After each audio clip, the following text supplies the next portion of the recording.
Hello everybody, this is John. Just going to do a quick unboxing for you. I've been away for a little bit of time. Life's gotten real hectic the past few weeks, so I apologize for being away this amount of time. But this is my first unboxing since I last put a video out, and so I wanted to share with you. I actually got in 100 ounces of silver. I'm not going to show you all 100 ounces because a lot of it is just the same coin repeated over. But first one is the one in the middle we'll talk about is from, I bought, this boxing comes in from Gainesville Coins. The first one is a Trident Silver 10-ounce bar. It's there in the middle, and I think that's the god Neptune on there on the front. And it's a very nice looking bar. It's still in its plastic case there. And each of these bars come with its own individual unique serial number, so that I guess they have a touch of uniqueness in that respect. Also, so that was 10 ounces there. I purchased 25 ounces of the 2014 Maple Leafs just because they were cheap. I bought these a couple weeks ago, so I got in before. Obviously bought these before Friday's nice little 5% bump. We'll talk about that in a second. But these are the 2014 Maple Leafs. And they are a nice looking coin. This one I'd seen on eBay, and I'd never seen one live. It's the Silver Bullet Silver Shield coin, and there's a lot of detail there on the back. It's a nice looking coin. I was always curious what it looked like. It has a nice feel to it. This one is the Spreading Debt and Death. A little morbid there, but it's a nice looking coin. I picked up 5 of those. As far as on the bottom left there, I bought a 20 ounce roll of American Silver Eagles, and you can see that. You guys have seen that a lot. And then Gainesville Coins started in 2012 with their own Lunar Series. It seems like everybody's doing their own version of the Lunar Series. But these were pretty low premium coins, and just looking at them online on their website, looked like they might be decent. So I picked up, I think they started this back in 2012 with Year of the Dragon, and so I guess they've had 3 of these in their so far as their history has gone, and so this one that I'm showing you right now is the Year of the Snake, and actually it's a very nice looking coin. I'll show you right there, and I think Gainesville does theirs in the back of them. It says 2013 Year of the Snake. So I picked up 5 of those.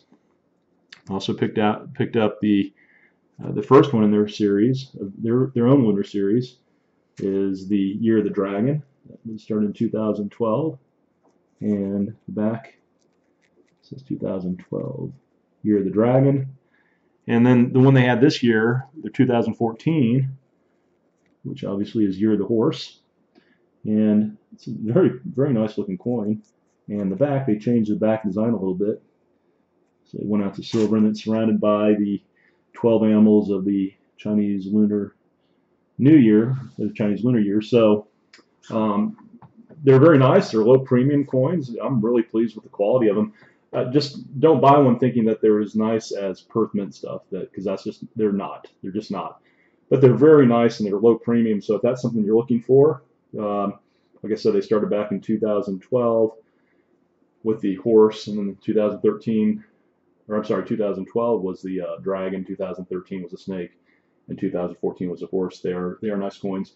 Those all came from Gainesville, so Gainesville is one of my that I use as a primary supplier. Them and Provident are probably the 2 that I buy from the most. And like I said, I usually get my stuff in very quickly in great condition, so I'm really pleased.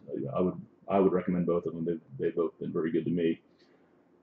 So if you've been following the silver markets, and you probably have if you're watching my videos, then you realize that silver investing is not for the faint of heart. It was funny, if I'd gotten this in about a week before I did, I was going to do a video talking about how I've been so wrong about silver. Not wrong in terms of the long-term story, but wrong in terms of where I've been buying.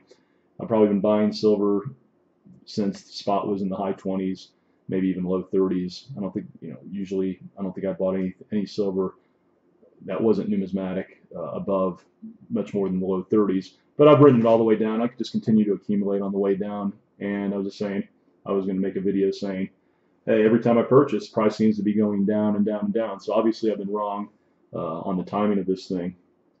But Friday, obviously I think silver's been up 11 or 12 straight days. Friday it popped by almost 5%. And so definitely not for the faint of heart. So if you're going to be in it, you got to be able to ride those swings. Kind of Friday with that huge move up, it's kind of a love-hate for me personally. I love it in the fact that I have enough silver where 5% pop in the price of it does feel good. I can't lie about that. I guess the hate part of it comes is that I'm still in my accumulation phase, and I plan on being in my accumulation phase for hopefully for the next 10 or 15 years. So now I'm paying 5% more than I would have just a few days ago that if I wanted to buy some. So that's where the love-hate comes in on this. From an ego perspective, look, I'm human. I want for silver to go up so I can be proved that I was right and that my thesis was correct and feel good and get all that good feelings about myself from predicting something that came true. But guess what? Markets don't care about what I think is going to happen or about my ego or anything like that. They're going to do what they're going to do. And so we'll just have to see how this plays out over the next 5, 10, 15 years.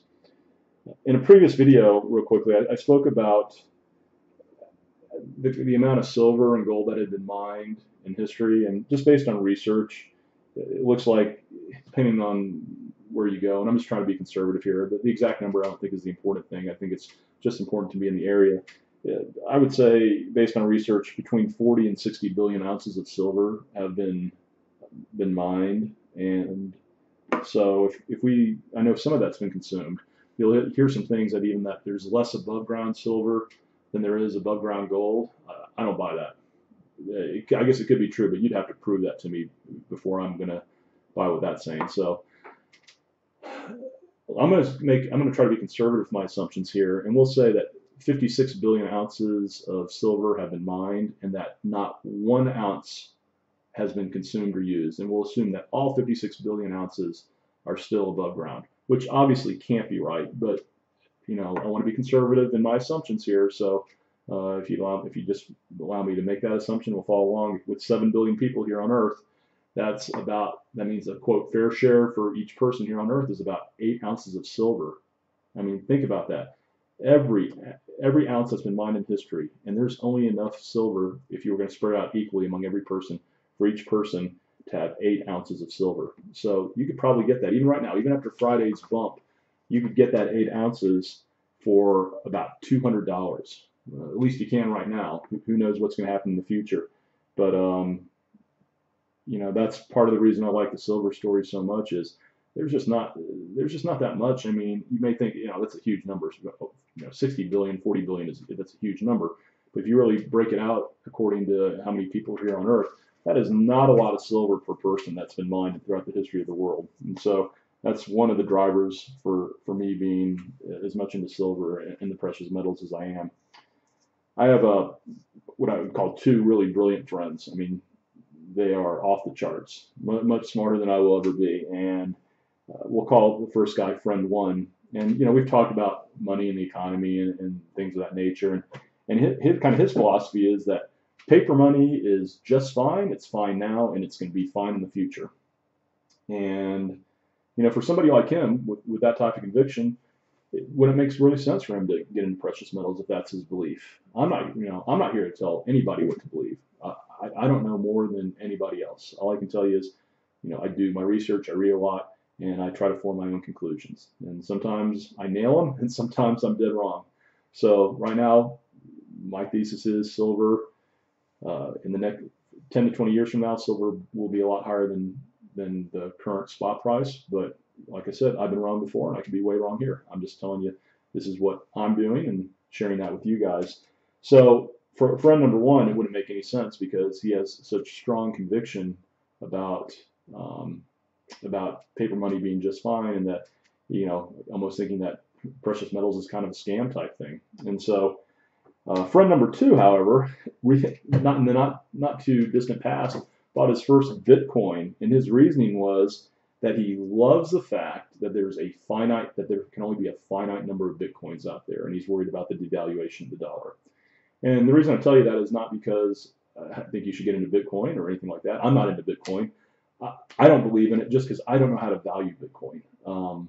But I guess my point on that is two very smart people have two completely different philosophies about the dollar, where things are headed in the future, et cetera.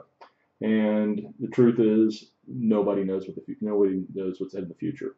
That's why it's smart to diversify, um, because you just don't know. If you put all your eggs in one basket, you could either hit a home run if you're right on your call, or you could lose a lot or everything if you make the wrong call. So it's always smart to hedge your bets a little bit, unless you're willing to risk it all. And again, that's an individual decision. We're all free to make those decisions. So you just gotta do what's right for you.